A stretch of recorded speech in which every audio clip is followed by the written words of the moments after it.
જય સિયારામ. આજે આપણે કમ્પાઉન્ડિંગને સમજવાની કોશિશ કરીશું કે કમ્પાઉન્ડિંગ શું છે. નાના બાળકોને ધોરણ 8ની અંદર શીખવવામાં આવે છે કમ્પાઉન્ડિંગ,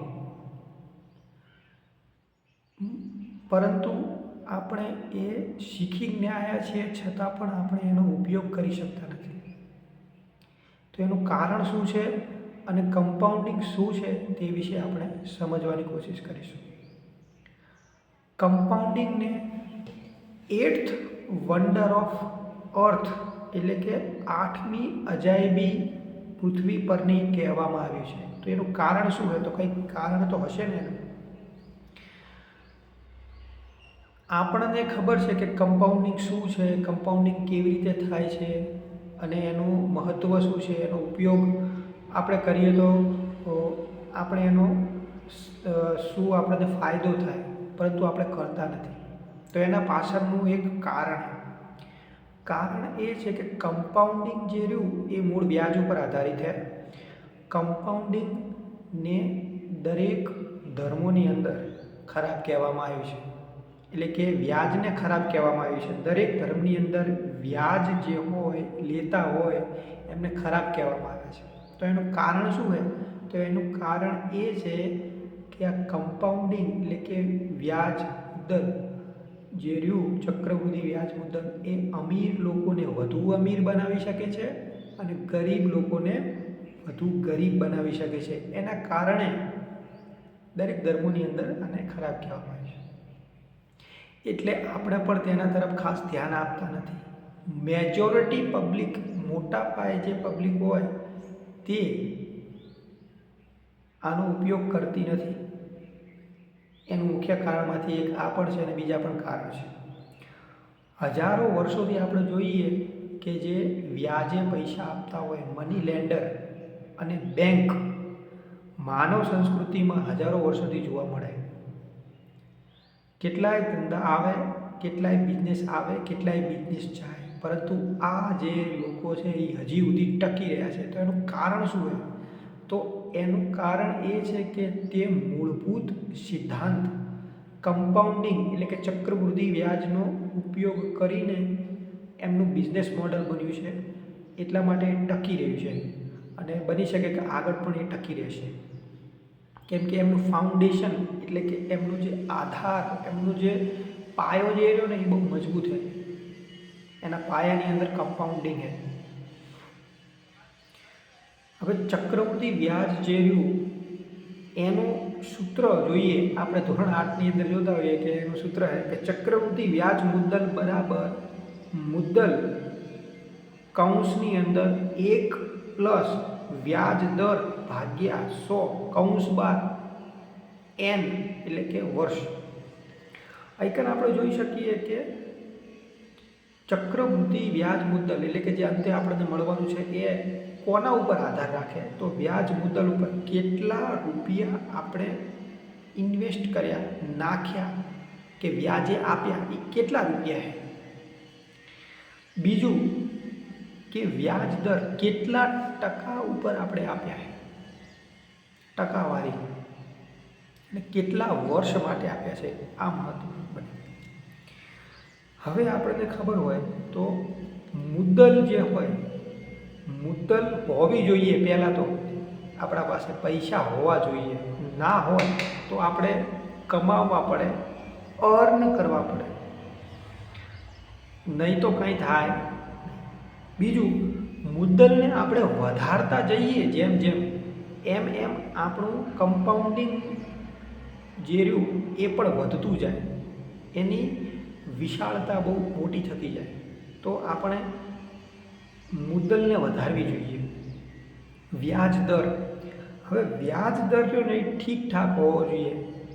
જો વ્યાજ દર બહુ વધારે હોય કે વ્યાજ દર બહુ ઓછો હોય તો નુકસાન કરી શકે. વ્યાજ દર બહુ ઓછો હોય તો શું થાય? તો એ આપણા ચક્રવૃદ્ધિ વ્યાજ મુદ્દલને ઘટાડી શકે. જે અંતે છેલ્લે મળવાની આપણને પૈસા એને ઘટાડી શકે. અને બહુ વધારે કરી દઈએ તો જેના પાસેથી આપણે મેળવી રહ્યા છીએ ચક્રવૃદ્ધિ વ્યાજ મુદ્દલ એટલે કે કમ્પાઉન્ડિંગ, જેના પાસેથી આપણે અપેક્ષા રાખીએ આપણે લોકોને આપીએ અથવા બિઝનેસ કરીએ અથવા બિઝનેસના અંદર પૈસા રોકીએ, એ આટલા ટકાના દરથી વૃદ્ધિ કરી શકશે કે નહીં કરી શકે? જો વધુ વ્યાજે ટકાવારી આપણે એક્સપેક્ટેશન સાથે વધુ ગમે એમ આપી દઈએ તો સામેવાળો પૈસા ચૂકવી શકે નહીં. બીજું કે વધુ એક્સપેક્ટેશન આપણે રાખીએ બિઝનેસ પાસેથી, બિઝનેસ પણ વર્ષો સુધી આટલા ટકાના દરે વૃદ્ધિ કરી શકશે કે નહીં કરી શકે? એની આવકની અંદર, એના નફાની અંદર એ જોવાનું રહે. અને આપણે ખુદ પણ જો બિઝનેસ કરતા હોઈએ તો આપણે એટલા ટકાના દરથી વૃદ્ધિ કરી શકીશું કે નહીં કરી શકીશું? આવકની અંદર વધારો કરી શકીશું કે નહીં કરી શકીશું? કે આવક અને નફાની અંદર એટલા ટકાના દરથી વધારો કરી શકીશું કે નહીં કરી શકીશું? એટલે આપણને કહેવામાં આવે કે આટલા ટકાના દરે આપણે પૈસા આપ્યા કે લીધા, આ તો બહુ ખરાબ કહેવાય. વાત સાચી છે, જો આપીએ તો સારું કહેવાય આપણા માટે, જો લઈએ તો ખરાબ કહેવાય. એક ખાસ ધ્યાન રાખો. અને બીજું, વર્ષ એટલે કે જો આપણે છેલ્લે ચક્રવૃદ્ધિ વ્યાજ મુદ્દલ મેળવીએ તો આપણા પાસે એટલા વર્ષ હોવા જોઈએ. એટલે કે આપણી એટલું જીવન પણ એટલું આપણું લાંબુ હોવું જોઈએ. જો જીવન લાંબુ ના હોય તો આપણે છેલ્લે લેવા માટે રહીશું નહીં. એટલે કે આપણે આપણી જીવવાની જે પદ્ધતિ છે એના ઉપર પણ ધ્યાન આપવું જોઈએ. સારી રીતે, યોગ્ય રીતે જીવવું જોઈએ. દરેક રીતે જોવા જઈએ તો માનસિક, શારીરિક એટલે કે ભોજન તરફ ધ્યાન આપીએ, આપણે આપણા વ્યવહાર તરફ ધ્યાન આપીએ, જીવન જીવવાના એ. હવે કમ્પાઉન્ડિંગની અંદર એક બીજી મહત્ત્વની વાત છે, એને ડિસ્ટર્બ ક્યારે કરવું જોઈએ નહીં. જો આપણું કમ્પાઉન્ડિંગ થતું હોય પૈસાનું તો આપણે એને ડિસ્ટર્બ ના કરીએ.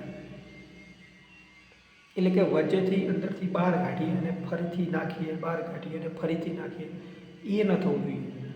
જો કમ્પાઉન્ડિંગ કરવું હોય તો તેને સળંગ કરવું જોઈએ, વચ્ચે એને ડિસ્ટર્બ કરાય. ડિસ્ટર્બ ના કરાય એટલે કે જેને તમે દાખલા તરીકે આપણે કોઈ વ્યક્તિ તો તમને કમ્પાઉન્ડિંગ કરીને નહીં આપી શકે. જો તમે એને પૈસા આપશો તો એ કરીને આપવું એને બહુ મુશ્કેલ કામ છે. કેમ કે આપણને ખબર છે કે કમ્પાઉન્ડિંગ જે બહુ લાંબા ગાળે થાય તો સામેવાળાને બહુ વધારે ચૂકવણી કરવી પડે. તો એના માટે આપણે બે રસ્તા અપનાવી શકીએ. એક તો આપણે ખુદ બિઝનેસ કરી શકીએ અને એના અંદર પૈસા આપણે નાખીએ, બિઝનેસ કરીએ અને એ બિઝનેસ જેમ જેમ વધતો જાય, એની આવક વધતી જાય, એનો નફો વધતો જાય, એમ એમ આપણું એ બિઝનેસ મોટું થતું જાય, એની કિંમત વધતી જાય. 5, 10, 15, 20, 25, 30, 40, 50 વર્ષ પછી આપણને એ બિઝનેસ બહુ મોટો થઈ જાય અને એની આપણને લાભ મળે. અથવા કોઈ એવા બિઝનેસ હોય જેના અંદર આપણે પૈસાનું રોકાણ કરીએ અને એ કમ્પાઉન્ડિંગ કરે આપણા પૈસાનું, તો પણ આપણને બહુ સારો એવો લાભ થઈ શકે. હવે અહીં જોવાની વાત એ છે કે આપણે કેટલા રૂપિયાનું રોકાણ કર્યું એ મહત્ત્વનું છે. થોડાક રૂપિયાનું રોકાણ કર્યું, દાખલા તરીકે 1000 રૂપિયાનું રોકાણ કર્યું, કમ્પાઉન્ડિંગ કરીને આપણે 50 ગણા કર્યા તો 50,000 રૂપિયા થયા, ખાસ ફરક પડ્યો નહીં. પરંતુ આપણે 1 લાખ રૂપિયાનું રોકાણ કર્યું કોઈ બિઝનેસની અંદર તો એના 50 ગણા થયા. 10 ગણા એટલે 10 લાખ થાય અને 50 ગણા એટલે કેટલા થશે? 50 લાખ રૂપિયા. ફરક પડ્યો, ઘણો ફરક પડ્યો. એટલે એ જોવાની વાત છે. કેટલા રૂપિયા આપણે ઇન્વેસ્ટ કરીએ એ પણ મહત્ત્વનું છે. એટલે વ્યાજ દર એનો કેટલો હોય કે આપણું જે કંપની જે રહી એ ગ્રોથ, એનો વિકાસ કેટલા દરથી કરી રહી છે એ મહત્ત્વનું હોય. અને એ વિકાસ જે રહ્યો એ સતત થવો જોઈએ. એવું નહીં કે કોઈક વાર 50% દરે વિકાસ થયો અને કોઈક વાર 1% દરે વિકાસ થયો, એવું ન હોવું. સારી રીતે એકદમ એક ધારી રીતે એનો વિકાસ થતો રહેવો જોઈએ. ધીમો પડે તો એટલો બધો ધીમો ના પડવો જોઈએ કે બહુ નીચો થઈ જાય, એ મહત્ત્વનું છે. અને વર્ષની આપણે વાત કરીએ તો વર્ષ જે રહ્યા તો સતત આપણે કોઈ ઇન્વેસ્ટ કર્યું હોય તો એને વર્ષ લાગે. આપણે બિઝનેસ કરીએ તો પણ એના અંદર વર્ષો તો લાગે કે નહીં. એવી રીતે કોઈ કંપનીની અંદર આપણે ઇન્વેસ્ટ કરીએ તો પણ એને વર્ષો તો લાગવાના જ છે. કમ્પાઉન્ડિંગ થતાં, વધુ થતાં, ખૂબ જ મોટો વધારો થતાં તેની અંદર. આ મહત્ત્વની આપણે વાત કરી કમ્પાઉન્ડિંગની, ચક્રવૃદ્ધિની. અતિ મહત્ત્વનું છે સમજવું, અતિ મહત્ત્વનું છે એનો ઉપયોગ કરવો.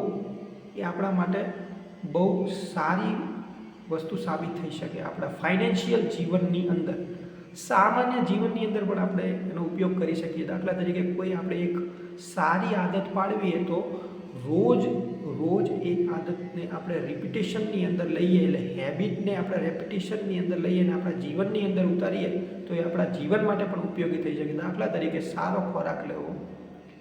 જો રોજ આપણે સારો ખોરાક લઈએ તો સારું જીવન આપણે જીવી શકીએ. અથવા આપણે સારા એવા કોઈ વિચારોથી પ્રેરિત થઈ અને કોઈ એક માર્ગને આપણે અપનાવીએ, સ્પિરિચ્યુઅલિઝમ, ધાર્મિકતાની અંદર, તો સતત આપણે વર્ષો સુધી એ માર્ગને અપનાવીએ તો આપણા માનસિક અને આપણું શારીરિક જીવન પણ સારું જઈ શકે. એટલે કે પારિવારિક માહોલ પણ સારો થઈ શકે. એ પણ એક પ્રકારનું કમ્પાઉન્ડિંગ જ છે. એ પણ આપણે શું કરીએ કે સતત વર્ષો સુધી કરતા રહીએ એટલે આપણે છેલ્લે આપણો જે સ્થિતિ રહી બહુ સારી જોવા મળે જીવનની અંદર પણ. કેમ કે બધું કંઈ પૈસા તો હોય નહીં જીવનની અંદર. બીજું પણ મહત્ત્વનું હોય તો કમ્પાઉન્ડિંગનો ઉપયોગ આપણે એ રીતે પણ કરી શકીએ. જય સિયારામ.